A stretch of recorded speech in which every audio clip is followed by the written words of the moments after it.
अस्सलाम वालेकुम friends, welcome आपका हमारे यूट्यूब चैनल एडवांस टीचिंग में। तो दोस्तों, ये हमारा जावास्क्रिप्ट सीरीज का पार्ट 21 है। तो आज की इस वीडियो में हम फंक्शंस विद पैरामीटर देखेंगे। फ्रेंड, पिछली वीडियो में हमने देखा था कि फंक्शन क्या होते हैं, इनको कैसे यूज करते हैं और इनको हमें यूज क्यों करना चाहिए। जिसमें हमने देखा था कि अगर हमारे पास कुछ इस तरह की रिक्वायरमेंट है जिसमें हमारा कोई कोड है जो रिपीट हो रहा है, हमने उस कोड को बार बार अपने पेज पे कहीं पे यूज करना है। जैसे कि यहाँ पे देखिए, 2 लाइनों का कोड जो है ना, मैंने यहाँ पे भी लिखा है, इसके बाद कुछ कोड और आ रहा है, उसके बाद फिर मुझे यही लाइनें लिखनी है, यही कोड लिखना है, उसके बाद फिर से कोई कोड और फिर से मुझे यही कोड लिखना है। तो ये यहाँ पे देखिए, हमारे पास क्या हो रहा है, कोड जो है वो रिपीट हो रहा है, अननेसेसरी फाइल बढ़ रही हैं। तो इस तरह की चीज़ों से बचने के लिए हमारे पास हमने देखा था कि हम फंक्शन को यूज करते हैं। हम क्या करते हैं, जो हमारे पास कोड रिपीट हो रहा है ना, उसको एक फंक्शन में डाल लेते हैं। जैसे कि यहाँ पे देखिए, मैंने एक फंक्शन बनाया मैसेज नाम से, और वो दो लाइनों का कोड मैंने यहाँ पे डाल दिया। अब मुझे बार बार जहाँ पे भी इसकी जरूरत पड़ेगी ना, मैं सिंपली ये जो मैंने फंक्शन का नेम रखा है ना मैसेज, मैं सिंपल इसको ऐसे कॉल करूंगा, और ये हमारा जो इस फंक्शन में जो भी कोड होगा, जैसे कि ये 2 लाइनें प्रिंट हो रही हैं, तो ये हमें वहां पे मिल जाएगी। अब जहाँ पे मुझे यूज करना होगा ना, इसका चाहिए होगा कोड, मैं सिंपली सिर्फ इस मैसेज को ही कॉल करूंगा, ये जो फंक्शन का नेम है। अब अगर मुझे कहीं पे चेंजेस भी करनी पड़ जाए तो मैं सिर्फ इस फंक्शन में ही चेंज करूंगा। जहां जहां पे ये मैसेज मैंने कॉल किया होगा ना फंक्शन को, वहां पे ऑटोमेटिक सभी पे अप्लाई हो जाएगा। तो बेसिकली इस तरह की रिक्वायरमेंट के लिए हम जो है वो फंक्शन को यूज करते हैं। अब यहाँ पे फ्रेंड एक चीज देखें, ये हमारा जो फंक्शन हमने बनाया है ना, ये स्टैटिक है। स्टैटिक से मुराद क्या है, जब भी हम इस फंक्शन को कॉल करेंगे ना, तो ये सिर्फ 2 लाइनों जो हमने हार्ड कोड की है ना, यही प्रिंट करेगा। लेकिन अब हमारी यहाँ पे रिक्वायरमेंट कुछ ऐसी है कि हमारे फंक्शन की वर्किंग तो सेम है, लेकिन कुछ थोड़ा बहुत जो है वो उसमें चेंज हो। जैसे कि यहाँ पे मैं इस फंक्शन को कॉल करूँ ना जब, तो यहाँ पे मैं इसको कुछ वैल्यू भी भेजूँ यहाँ पे, और ये जो वैल्यू है ना, वो ये यहाँ पे प्रिंट करे, ये लाइन वहां पे, ये जो मैं वैल्यू बार बार जब भी मैं इस फंक्शन को कॉल करूं, यहाँ पे मैं अलग अलग वैल्यू भेजता जाऊं इस फंक्शन को, और इस फंक्शन का सिर्फ यही काम हो कि ये जो मैं वैल्यू भेज रहा हूँ ना, इनको ये प्रिंट करे। अब यहाँ पे देखें, फंक्शन का इसका काम क्या हो जाएगा, सिर्फ प्रिंट करना, लेकिन वैल्यू बार बार चेंज होगी। जैसा कि अभी इसकी ऐसा नहीं है, अभी जब भी हम इस फंक्शन को कॉल करें ना, तो ये सिंपली यही 2 लाइनें प्रिंट करेगा।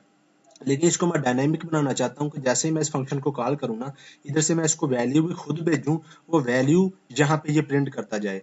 जितनी बार मैं इसको कॉल करूँ, मैं अलग अलग वैल्यू भेजता जाऊँ, और ये फंक्शन, एक ही फंक्शन हमारे पास अलग अलग जो है वो प्रिंट करता जाए। जैसा कि यहाँ पे देखें, मैंने जब फंक्शन को कॉल किया तो यहाँ पे मैंने भेज दिया इसको एडवांस टीचिंग। अब जो हमने फंक्शन बनाया है ना, वो डॉक्यूमेंट में प्रिंट करे एडवांस टीचिंग, जो कि मैंने यहाँ से इसे भेजा है। अब दोबारा मैं अगर फिर से इस फंक्शन को कॉल करूँ, मैं अलग एक वैल्यू भेजूँ, जो कि मैंने लिखा वेलकम, तो यहाँ पे ये डॉक्यूमेंट में प्रिंट करे वेलकम। अब देखिए, यहाँ पे इसका काम तो सेम है, सिर्फ प्रिंटिंग करना, लेकिन अब वैल्यू चेंज हो रही है। इसकी एक और एग्जाम्पल देखते हैं। यहाँ पे देखिए, मैं 2 नंबरों को प्लस करना चाह रहा हूँ। जैसा कि देखिए, मैंने एक वेरिएबल बनाया ए, उसमें मैंने 20 सेव करवा लिया, एक वेरिएबल मैंने बनाया बी, उसमें मैंने 10 सेव करवा लिया। अब मैंने डॉक्यूमेंट में इन दोनों को जमा कर दिया। अब दोबारा मैं एक दो अलग वैल्यू को और ऐसे ही जमा करना चाहता हूँ। जैसे कि यहाँ पे देखिए, मेरे पास 2 अलग वैल्यू है, वैल्यू अब चेंज होगी यहाँ पे। अब मैंने 50 कर दिया, यहाँ पे 30 कर दिया। अब यहाँ पे भी मैं इन दोनों को प्लस ही करना चाह रहा हूँ। अब यहाँ पे देखें हो क्या रहा है, फंक्शन हम ऐसा बनाएंगे कि जिनका काम 2 नंबरों को प्लस करना ही होगा, लेकिन नंबर की वैल्यू चेंज हो सकती है। जैसा कि यहाँ पे देखिए 20 और 10 है, यहाँ पे 50 और 30 है। तो इस तरह की रिक्वायरमेंट यहाँ पे मतलब बात करने का कि अगर हम कोई ऐसा फंक्शन बनाना चाहते हैं जिसमें फंक्शन का काम तो सेम ही हो, थोड़ी बहुत उसमें चेंज हो, तो उसके लिए हम यूज करते हैं फंक्शन विद पैरामीटर्स। तो यहाँ पे मैं क्या करूंगा, मैं एक फंक्शन बना लूंगा। जैसा कि यहाँ पे मैंने देखिए कि फंक्शन बनाया सम नेम का, ये सम नेम है फंक्शन का। इसमें मैंने 2 पैरामीटर बनाए, एक ए और बी, और डॉक्यूमेंट में मैंने ए और बी की वैल्यू जो है ना प्रिंट करवा दी, जो भी। अब जब मैं इस फंक्शन को कॉल करूंगा ना, जैसा कि यहाँ पे मैंने फंक्शन को कॉल किया, ये फंक्शन का नेम लिखा मैंने सम, इसके अंदर ये जो ब्रैकेट है ना राउंड, इनके अंदर मैंने 2 वैल्यू दी, 30 और 50। तो ये वैल्यू क्या करेंगी, यहाँ पे चले जाएंगी, पहली वैल्यू ए में, दूसरी वैल्यू बी में। अब ए और बी यहाँ पे प्रिंट होते जाएंगे। अब जैसा कि मैं दोबारा फिर से कॉल करूंगा, तो मैं अलग वैल्यू भेजूंगा। यहाँ पे देखें 10-20 भेजा, तो ये 10-20 अलग जो है वो प्रिंट करेगा। अब देखें ये क्या कर रहा है, ये फंक्शन प्रिंट कर रहा है, वैल्यू चेंज हो रही है, लेकिन फंक्शन की वर्किंग क्या है, सेम है, बस 2 नंबरों को ये जमा करेगा। तो इसीलिए इस तरह की रिक्वायरमेंट के लिए हम जो है वो यूज करते हैं फंक्शन विद पैरामीटर। चलिए अब इसको देखते हैं कि जावास्क्रिप्ट में इसको लिखने का तरीका क्या है। बाद में मैं आपको इसकी 2-3 एग्जाम्पल भी करके दिखाऊंगा। तो यहाँ पे देखिए, यहाँ पे हमने लिखना होता है सबसे पहले फंक्शन, ये कीवर्ड आपको ऐसे लिखना है। इसके बाद आप फंक्शन का नेम कोई भी रख सकते हैं, लेकिन जो आप नेम रखेंगे उसके दरमियान में स्पेस नहीं आनी चाहिए। आप underscore hyphen camel casing use कर सकते हैं, लेकिन ये जो आप नाम रखेंगे फिर इसी नाम को आपको आगे यूज भी करना है।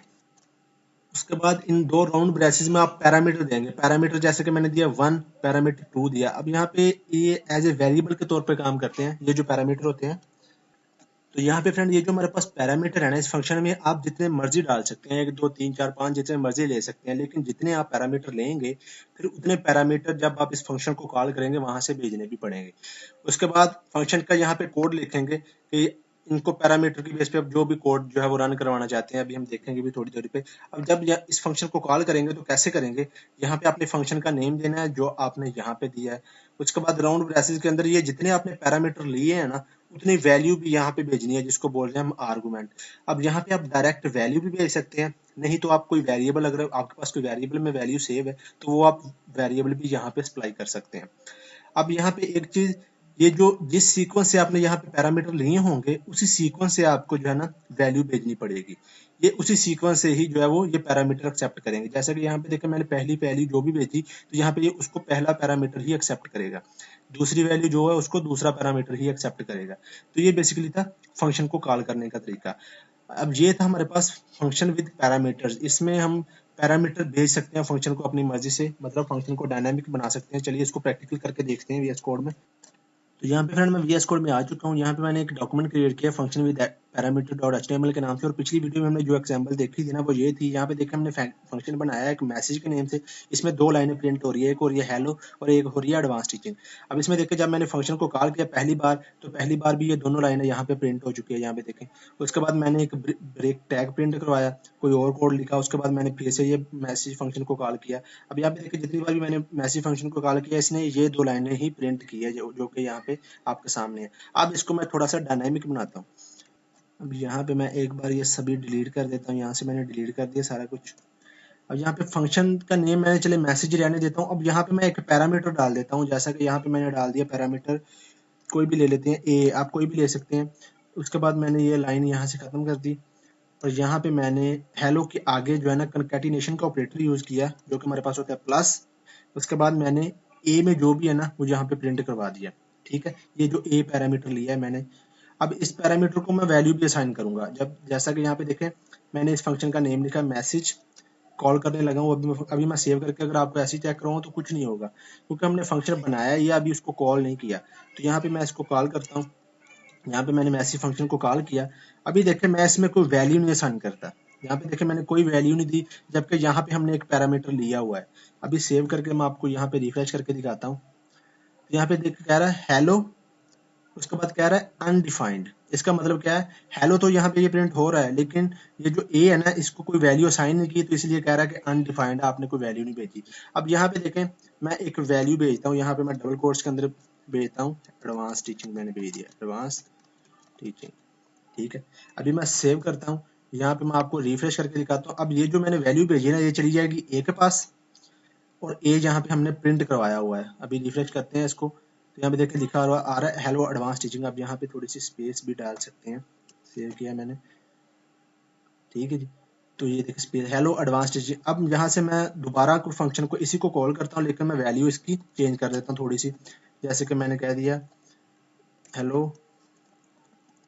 एंड वेलकम कर दिया मैंने, ये मैंने वैल्यू, अब फंक्शन सेम ही है, वैल्यू मैंने चेंज कर दी। अभी रिफ्रेश करके दिखाता हूँ, तो देखिए पहले फंक्शन की अलग वैल्यू थी, दूसरे ने, मैं आपको यहाँ पे इसके साथ बी आर का टैग भी ऐड कर देता हूँ। मैंने प्लस का साइन लिया और यहाँ पे मैं बी आर का टैग जो है वो इसके साथ जोड़ दिया। अभी सेव करते हैं, अब न्यू लाइन पे ही आएगा जो भी आएगा। अब यहाँ देखिए दूसरी बार फंक्शन को कॉल किया तो यहाँ पे फंक्शन का सेम ही है, लेकिन वैल्यू इसने चेंज कर दी हेलो एंड वेलकम। अब यहाँ पे जितनी बार भी मैं जो है ना इसको वैल्यू असाइन करता जाऊंगा ये यहाँ पे प्रिंट करता जाएगा। अब यहाँ पे देखिए अगर मैंने जैसा कि यहाँ पे वैल्यू असाइन नहीं की थी, मैं आपको दिखाता हूँ, यहाँ पे मैंने यहाँ पे कोई वैल्यू नहीं दी इसको, तो ये कह रहा था अनडिफाइंड। मैंने सेव किया इसको, मैं रिफ्रेश करके दिखाता हूँ। यहाँ पे देखें ये कह रहा है हेलो, आगे कह रहा है कि अनडिफाइंड, मतलब इस पैरामीटर की वैल्यू अनडिफाइंड है। तो यहाँ पे आप ऐसे भी कर सकते हैं, यहाँ पे मैंने इक्वल टू करके पहले से इसको कोई वैल्यू दे दी, डिफॉल्ट मैंने कह दिया इसको डिफॉल्ट वैल्यू, मतलब पहले से वैल्यू सेट कर दी। अब इसका क्या मतलब है, इसका मतलब ये है कि अगर तो इसे जब कोई कॉल करेगा तो वैल्यू भेजेगा, तो वो वैल्यू ही प्रिंट होगी जो यहाँ पे हम भेजेंगे। अगर कोई नहीं भेजेगा तो यहाँ पे ये टेक्स्ट लिखा हुआ आ जाएगा डिफॉल्ट वैल्यू। आप यहाँ पे कुछ भी लिख सकते हैं। यहाँ पे मैं आपको रिफ्रेश करके दिखाता हूँ। अब यहाँ पे देखिए मैंने इसको वैल्यू कोई नहीं भेजी, तो इसने क्या किया, डिफॉल्ट वैल्यू ही प्रिंट कर दिया। अब यहाँ पे मैं इसको वैल्यू भेजता हूँ, जैसे कि मैंने कह दिया एडवांस टीचिंग।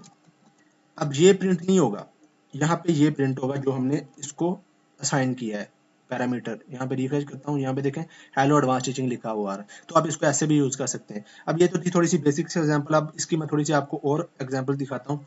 यहाँ पे मैंने क्या किया, इसका फंक्शन का नेम चेंज कर दिया, सम कर दिया मैंने।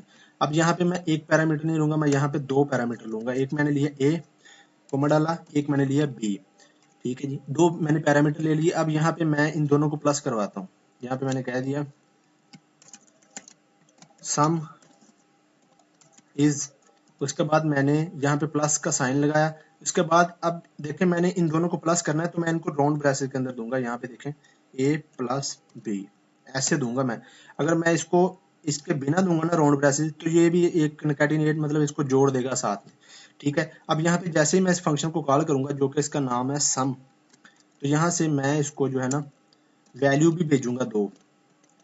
कौन कौन सी वैल्यू भेजूंगा मैं आपको दिखाता हूँ। कोई भी वैल्यू आप भेज सकते हैं। यहाँ पे मैंने जैसे कि भेज दिया, पहले मैंने भेजा 10 कोमा, फिर मैंने भेज दिया 30। अभी मैं सेव करता हूँ। अब ये जो फंक्शन दो पैरामीटर एक्सेप्ट करता है, 10 जो है वो ए के पास चला जाएगा और 30 जो है वो बी के पास चला जाएगा, और ये दोनों प्रिंट होकर सम करके आपको दिखा देगा। ये मतलब ए जमा बी कितने बनते हैं, 10 और 30 40 बनते हैं। तो ये कहेगा सम इज 40। मैं रिफ्रेश करके दिखाते हैं आपको। यहाँ पे कह रहा है सम इज 40। अब दोबारा से मैं इसी फंक्शन को कॉल करता हूँ। अब मैं इनकी वैल्यू चेंज कर देता हूँ, जैसे कि मैंने कर दी 50 और 30 कर दिया। सेव करता हूँ। अभी फिर इसी फंक्शन को कॉल करेंगे हम, लेकिन अब यहाँ पे वैल्यू अलग चेंज हो गई। तो इनके मुताबिक इनका जो हमें आउटपुट देगा और इनके मुताबिक इनकी आउटपुट देगा हमें। यहाँ पे देखो मैं रिफ्रेश करता हूँ, तो यहाँ पे कह रहा है सम इज ऊपर वाले का 40 है और नीचे वाले का 80 है। तो ऐसे आप इसको यूज कर सकते हैं। अब यहाँ पे देखिए आप मल्टीपल फंक्शन भी बना सकते हैं। जैसे कि मैं देखिए यहाँ पे इसी फंक्शन को कॉपी करता हूँ, यहाँ पे मैंने नीचे डाला। यहाँ पे मैं इसको कह देता हूँ सब्ट्रैक्ट या मल्टीप्लाई, कोई भी बना ले, सब्ट्रैक्ट कर दिया मैंने। अब यहाँ पे मैंने दो ही पैरामीटर ले ए बी। अब यहाँ पे मैंने क्या किया, मैं इधर चेंज कर देता हूँ सब्ट्रैक्ट इज। अब यहाँ पे ए की बजाय मैं ए माइनस कर दूंगा यहाँ पे। अब ये फंक्शन है दो नंबरों को जमा करने के लिए, और ये हमने फंक्शन बना लिया जो दो नंबरों को माइनस कर रहा है। अब देखें यहाँ पे मैं एक नीचे इसे भी कॉल करता हूँ। ये जो सब्ट्रैक्ट का फंक्शन है इसको मैंने कॉल किया यहाँ पे। आप जितने मर्जी फंक्शन बना सकते हैं। ठीक है जी, यहाँ पे देखें मैंने जो है वो यहाँ पे वैल्यू भेज दी 50 कोमा 20। अब ये सब्ट्रैक्ट करेगा, 50 में से 20 निकाले तो 30 बनता है। मैं रिफ्रेश करके दिखाता हूँ, देखें सब्ट्रैक्ट इज क्या बना है, 30 बन रहा है। हाँ जी, 50 में से 20 निकालें तो 30 बन रहा है।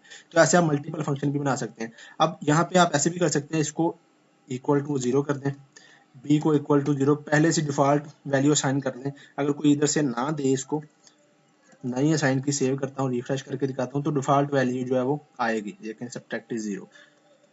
तो ये था फ्रेंड हमारे पास फंक्शन विद पैरामीटर।